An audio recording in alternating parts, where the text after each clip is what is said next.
Kahit sa amin, Exactly. naman lahat, ganyan. Alam mo, Diba? true story, one of our clients bumating sa akin. Pumasok sa shop, tapos in-entertain ko. Kasi yung dalawang sales, associates namin, may in-entertain na iba. Alam mo, all throughout, sabi niya, hi, may ganito, ganyan. Sige po ma'am, halika po. Sige po sir, ito, assist you po. Hindi po, ganun talaga. So, I'm really speaking as a sales doon. Not as paring hype, not as parang, sige, papa-assist kita. Ito, papa-assist kita. Alam mo, doon ko na-appreciate kasi in my face, sabi niya, alam mo, you deserve what you have. You're very humble, sabi niya. Kasi ina-assist mo ko, di ba, binibigyan mo ng time, like parang, ano ka lang, parang normal sales ka lang.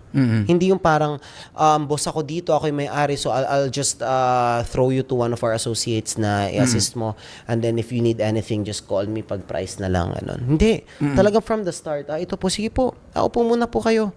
So, iba. Yun talaga yung tingin ko na nagpapa-stay kung saan man kami is walang taas na tingin sa sarili. Galing. Oo. Walang expectation. Walang Talagang expectation ganda, no? na ano.